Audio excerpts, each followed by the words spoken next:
আপনি সুদ খাওয়ার চাইতে কুত্তা খাওয়া অনেক ভালো।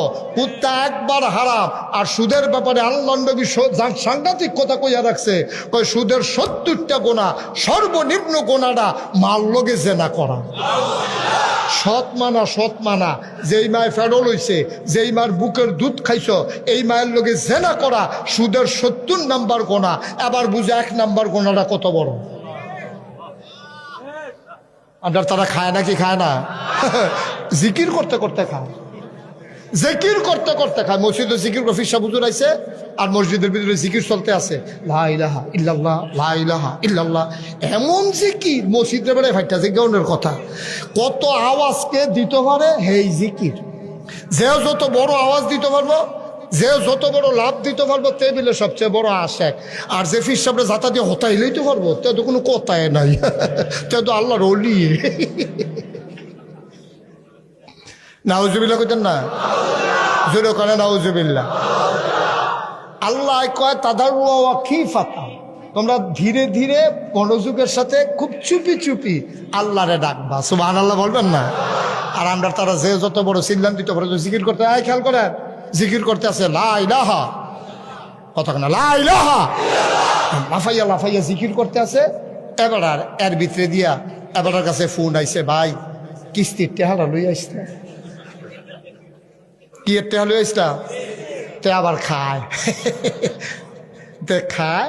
এখন তো জিকির করতে আছে, এর ভিতরে ফোন আইসে পরে, তো জরুরি ফোন আইয়ে তো এর লেগে তার মোবাইল সাইলেন্ট করে না, হগলে ঠিক করলো। তো দর্শা পরে জিজ্ঞেসে কেরে কেরাইরা, কয় কিস্তির টেহারা লই আইসাম। কয় তুই কো? কয় আসি বাজার। এবার জিকির করতেছে লা ইলাহা ইল্লাল্লাহ, কিস্তির টেহা লইয়া মসজিদের সামনে আইয়ালা, লা ইলাহা ইল্লাল্লাহ, কিস্তির টেহা লইয়া মসজিদের সামনে আইয়ালা। তোমার জিকির কি যে কারবার হইব, তোমার উদাম কইরা ফাতফাত ফাতফাত ফাতফাত কইরা খিসা হইব। ঠিক কিনা কও? আর জিকিরটা সুন্দর কোন সময়, ফাগড়িটা কোন সময় সুন্দর লাগে? যদি পাঞ্জাবি থাকে, পায়জামা থাকে, গেঞ্জি থাকে, টুপি থাকে, এরপরে না ফাগড়িটা সুন্দর। আর নাগাই শরীফ সাহ বুজুর্গ কইছে ফাগড়ি বান্ধা সুন্দর, তে করে কিনা মাহফিলতে পারুইয়া যেহেতু সুন্দর কোনোদিন পালন করছি না, তে টান দিয়া লুঙ্গিটা ছিঁড়া মাথার দান জ্বালাইছে। ওইবনি তা আর শূন্যতা দেয় ওইবনি। সালাদ কোন সময় ভাল লাগে? তরকারি দিছে, গরুর গুস্ত, মুরগের গুস্ত সব দিয়া সেটা, এরপরে যখন সালাদ যায় তখন না ভাল লাগে। হুদা গুস্ত নাই, কিচ্ছু নাই, ভাতের লোকে সালাদ দিয়া রাখলে কি ভাল লাগে? ও এটা কথা বুঝন লাগবো না। এটা তুমি ফাগড়ি বানবা সবার পরে না, তুমি ফাগড়ি বানবা আরো পরে। আগে তোমার ফরজ কই? তোমার ফরজের খবর নাই, তোমার ওয়াজিবের খবর নাই। তুমি সুন্নত লইয়া ফাড়াফাড়ি, এর লাগে নোয়াখালীর হুজুরে কইছি কইয়া লাইতাম নি রে। নোয়াখালীর হুজুরে যে ওয়াজ করতে আইছে, হুজুরে কইছে ভাই ও 1 কোটি নফল দিয়াও একটা ফরজ বানাইতে পারতা না, সাবধান। ফরজ ঠিক রেখা এরপরে নফল কইরো, রুঙ্গি ঠিক রেখা, পাঞ্জাবি ঠিক রেখা, এরপরে ফাগড়ি বান্ধ। হুজুরে যখন এমনি বুঝাইতে আছে, সবাই বুঝতে আছে। একবার খেয়ে কয় হুজুর এই জীবনে তো অনেক নফল নামাজ পড়লাম, নফল আবাদত বন্দি তাসবিহ তাহলিল পড়লাম, জিকির আজকার করলাম, এটি কি সব ফাও গেছে? কাও ফাও মানে কি? তা আপনি ফরজ ঠিক নামাজ পড়েননি? ওই জি না হুজুর।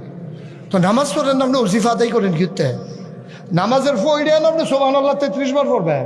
আপনি শুনছে আল্লাহর নবী ফাতেমা রাদিয়াল্লাহু তাআলা আনহাকে বলছে, আম্মা গো তুমি যে একটা কাজের লোক চাইছিলা, আমি তো দিতাম পারলাম না, তোমার একটা ওজিফা দিয়া দেই। সুবহানাল্লাহ 33 বার, আলহামদুলিল্লাহ 33 বার, আল্লাহু আকবার 34 বার। এটা পড়লে তোমার শরীরের ক্লান্তি দূর হয়ে যাবে, কাজের লোক আর লাগবে না, তুমি নিজেই কাজ করতে পারবা। এটা কি নামাজ ছাইরা না দইরা? বুঝাইবো কারা বাংলাদেশ? ওইটা এটা কারাই বুঝাইতো? আমরা তো শুধু কারবার হইছে, এটা নফল লইয়া দৌড়াদৌড়ি, ফরজের খবর নাই। তো হুজুরের লেগে কইছে সারা জীবনের নফল মিলাইলেও ফরজ মাল কারাইতো না। তো একবার দাঁড়াইয়া কয় হুজুর নফল যে করলাম এটি কি ফাও গেল? যা নফল করলাম এটি কি ফাও গেল? কুদ্দুরা বুঝাইয়া কর, কত্রি নফল হইলে মোটামুটি একটা ফরজ বানান যাবে, আমরা আরো বাড়াইয়া কয়টা কইটা লয়া। হুজুরকে জীবনে তো এই কথা কেউ জিগাইছে না। হুজুরে চুপ করে বইয়া রয়েছে। কয় কি টানা জিগাইছিলেন? কয় জিগাইছিলাম হুজুর কয়টা নফল মিলাইলে একটা ফরজ হয়? হুজুরে চুপ করে থেকে কয় যতটা সুপারি গাছ মিলাইলে একটা নারকেল গাছ হয়।